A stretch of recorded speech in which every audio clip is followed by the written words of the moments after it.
생산량의 변화입니다. 이제부터 발표를 시작하겠습니다. 첫 번째 연구 목적입니다.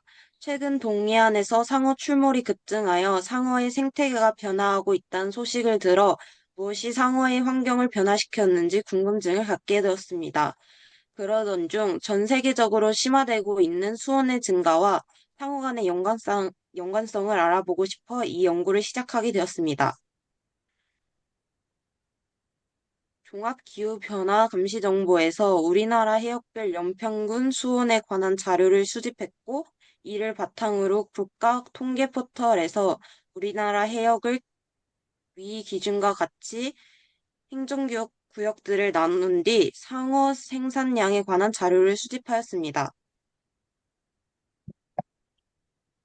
첫 번째 결과로 수온에 따른 상어 생산량입니다. 왼쪽 그래프가 수온에 따른 상어 생산량의 그래프이고, 오른쪽 그래프가 각 해역별 수온에 따른 상어 생산량 그래프입니다. 전체 결과는 수온이 증가할수록 생산량이 많아지는 양의 상관관계를 보이지만, 각 해역별로 나누어 보았을 때 모두 음의 상관관계가 나타났습니다. 두 번째 결과로 연도별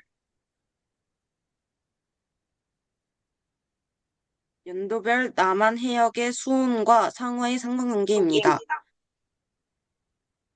위 그래프는 연도별 남해 수온과 상어 생산량의 관계입니다. 왼쪽 그래프는 연도별 서해 수온과 상어 생산량의 관계 그래프입니다. 오른쪽 그래프는 연도별 동해 수온과 상어 생산량의 관계 그래프입니다.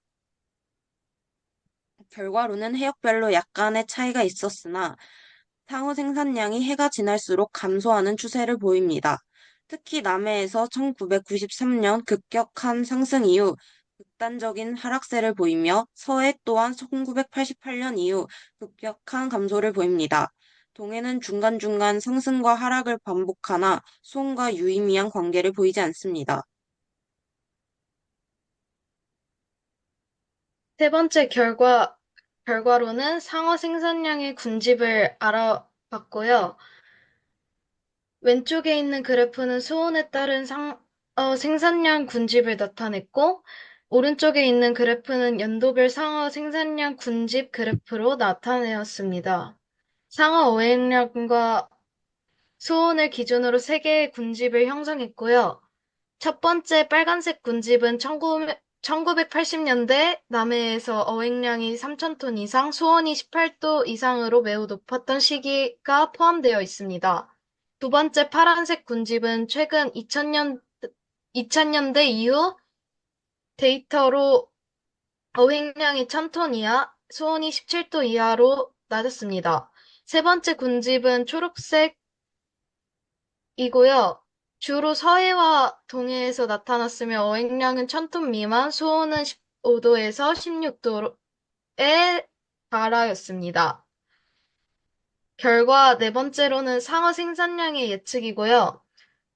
첫 번째 그래프로는 남해안 상어 생산량 미래 전망, 두 번째로는 서해안 상어 생산량 미래 전망, 세 번째로는 동해안 상어 생산량 미래 전망에 대한 그래프였습니다.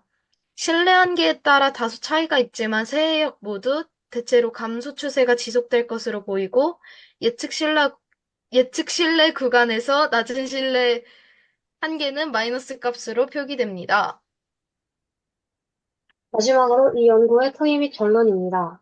수온이 증가할수록 상어의 수도 증가할 것이라는 저희의 예상과는 달리 각 해역별로 상어와 수온 사이 음의 상관관계가 나타났습니다. 그러나 군집 분석 후 수온이 낮고 생산량 또한 낮은 군집이 최근 연도 2000년도 이후에 속해 있고 수온과 생산량이 높은 군집이 1980년대에 속해 있는 결과를 통해 2000년대 전 상어의 생산량이 많았을 때까지 상어가 수온의 영향을 받았으나 2000년대 이후 남핵 등 여러 가지 요인으로 인해 수온과 관계없이 어획량이 감소했음을 추측해 볼 수 있습니다. 이는 실제로 각 해역별 상어 생산량과 수온을 꺾은 그래프로 비교했을 때 더욱 잘 드러나는 것을 확인할 수 있으며, 따라서 상어 개체수 감소는 현재로서 수온에 관계없이 다른 요인들에 의해 발생하고 있을 가능성이 더 크다고 판단됩니다. 또한 현재 자료를 바탕으로 상어 생산량의 전망을 예측했을 때 상어 생산량은 감소하여 거의 없어질 것으로 예측이 됩니다.